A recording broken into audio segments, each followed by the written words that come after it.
You're not overworked. I just think you're doing the wrong work. Today, we're going to talk about the busy trap because busy is not the same as being productive. If you don't know me, my name is Chip Klose. I'm the founder and CEO of Restaurant Strategy. So I host a podcast, I give talks, I wrote a book, and I'm here every single week to share tips, tidbits, tactics, frameworks, ways to help independent restaurant owners and operators level up and run a more profitable business. Why? Profit is nice because profit means money for you. That's what I care about, helping you make more and work less. If this is your first time checking out the videos, make sure to check out the other videos. Mostly make sure to hit the bell down below and subscribe. You'll be notified every time new videos come out. Okay, so let's talk about how we do this, right? The hustle culture, especially in restaurant ownership, is deep and wide and is all encompassing. But I think busy is a trap. Mostly what I try to help my clients do, right? So I run a coaching program called the P3 Mastermind, and I work with the owners and operators in that group to help them make more and work less. I want everyone to be able to go live on a beach somewhere and just cash the checks.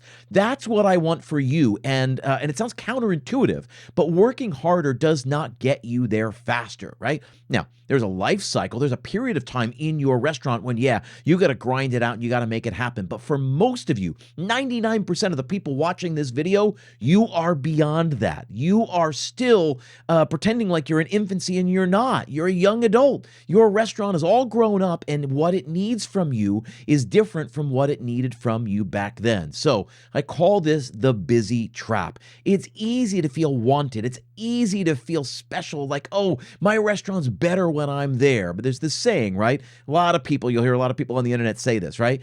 The more valuable you are to your business, the less valuable your business is. One of the things I say to restaurant clients all over, especially when they're looking to grow, they say, I got 3 locations, man, and I want to blow this thing up. Or better yet, when they've got 1 location, they say, man, things are really humming along. I want to open a 2nd location. The thing I always say to them is, that's great, open that 2nd location, but not until you take a 90-day vacation. 90-day sabbatical, 90 days where you don't walk into your restaurant. And they say, well, why? Why do I have to do that? I've got momentum. I just want to open up the new one. I was like, what do you think is going to happen when you go over to that new location? That new location is going to be an infant, a baby. It's going to need you all the time. It is going to be all-encompassing. Again, we talk about the life cycle of a restaurant.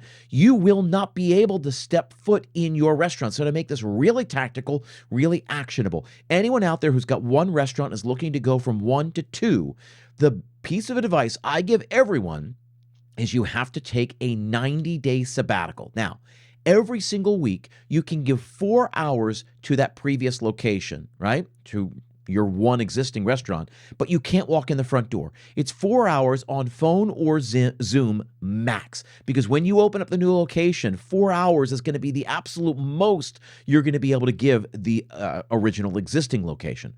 So if you want to open up a 2nd location, it's fine, but you got to take a 90-day sabbatical without walking in the door. And if you do ever walk in the door, it's probably to jump behind the line or to deal with some inventory or payroll issue. Then that means you are not ready to grow.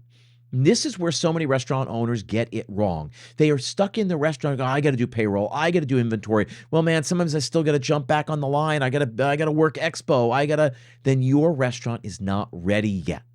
It is still in infancy. So if you want that next step, if you want bigger things, which I want for you, then you've got to be willing to take yourself out of the operation. Now, the hardest thing is, and I work with a lot of members in my coaching group do this, and they say, but now I have this identity crisis, really. And they don't say it in those terms, but they have an identity crisis. It says, I've always been the chef. I've always been the owner. I've always been the operator. This is what I do. I am here. I said, great. Then we got to figure out what you do now. So the way to get out of that busy trap is stop doing all the stuff that you just have to do, quote unquote, and instead focus on the high value, high leverage tasks that you simply don't have time for, or really the things that only you can do or you are desperately want to do. Those things, I want you to do the things that you absolutely have to, which there are very few, and I want you to do the things that you actually love to do, because what's the point of owning a business if you don't get to interact with the business in the way that you want? The first thing you do here is make 2 lists. On the first list, is here's all the stuff I do actually absolutely have to do, or here's the stuff that I love to do. That's the first list. And hopefully it's very, very thin. What happens is going to have more on there than you realize, than should be on there. You're not going to realize that yet. But make that first list. The stuff you have to do, no one else can do, or the stuff that you very much want to do, the stuff that you love to do. On the other list is all the tasks you do over the weekly basis. And what happens, you're going to make this list. It's going to be hundreds of items long, hundreds of items long. And the next step you're going to do is you're going to start coming up with who you can delegate those tasks to. What you'll realize is that those tasks can be delegated. You just are not in a place yet to delegate them. When you have the list there and you look in black and white and you start saying, okay, well, this person can do this and this and this and this and this, and then this person can do this and this and this, this becomes the roles and responsibilities for that position. When you figure out how to delegate or outsource everything, what you're left then with, right, you crumple up that second page, you throw it out. What you're left with is that first page. Now, after having delegated so much of your tasks, you're going to look back at that first list and you're going to go, oh, actually, also this and this and this, I can also pass off. You're going to realize how easy it is to pass things off. And then what becomes left on that list, I hope, is stuff that can be done in about 4 hours a week. Now, I want to get to the place where your restaurant does not need you in order to operate. And if the only place in the world you want to be is your restaurant, you just want to be on the floor, you want to be at the front desk, you want to be behind the bar, you want to be at the pass, fine. Then go do it. I want you to be where you are, where you are most happy. But I want to get it to the place where you don't have to walk into your place for 90 days. It can run without you. That's how you figure out if you can go live on a beach somewhere. That's how you can figure out if you are ready to franchise. That's how you figure out if you are ready to expand. You've got to be able to pull yourself out. We are trying to be more intentional and more strategic. We're trying to get out of firefighter mode, right? All we do all day, I hear this all the time, all I do all week is put out fires. People are always tapping me on the shoulder, are always coming into my office, are always asking me this, that. They're always texting me. They're always emailing me. Can you do this? Can I do that? Hey, how do I do this? Hey, how do I do that? Hey, what do you think? Should we do? And it's unending. And what happens is when you give people the responsibility and then when you give them the authority to actually make decisions about the things that they're responsible for, you realize you are less and less needed in your business, and that is an exceptional place to get to. Really, what we're trying to do is we're putting systems into place. A system is a repeatable set of actions. We're trying to accomplish this, we do this and this and this. We're trying to accomplish that, we do this and this and this. We do the following things to accomplish the following goal. That's all a system is. It's a repeatable set of actions. You have a series of actions that you repeat, you just don't realize it. So what you're going to do is delegate that, and by virtue of delegating it, you're going to have to tell people what to do, how to do it, when to do it, and why it's important that it's done in that way.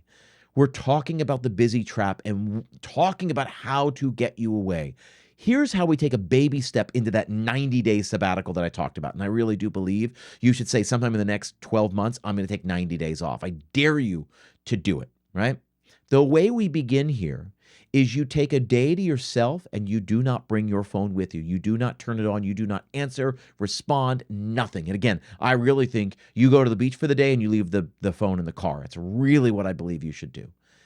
Start by taking one day a week where you are totally off the grid. No one can reach you. And you can let the team know, hey, just so you know, on Sunday I'm going for a hike, so I'll be totally unreachable. And that's fine. Whether you go on a hike or not, in their heads, they believe you're going for a hike. Or, hey, I'm going to be at the beach all day. Or, hey, I'm going to go wherever you're going. I'm going to be in an all-day leadership summit. You can make stuff up or you can actually go do these things. But I dare you for the next X number of months to take one day completely yourself, totally off the grid. Number one, I think it's really good for you to sort of rejuvenate yourself, reconnect with friends, with family, whatever, or just be alone. But really, it's going to teach your team to start swimming, right? In this sink or swim world, you're going to teach them how to swim. I don't think you're overworked. I think you're just doing the wrong work. And I think when we get all that crap off your plate and get you focused on the work that really matters, I think you're going to be energized again. I think you're going to be rejuvenated. I think you're going to be creative again. I think you're going to get better ideas. That is how you start changing your life and your business. That's how we get out of the busy trap. Thank you very much, guys, for tuning in. Check out some of the other videos. And if you want to learn how to work with me directly, the link is down in the notes.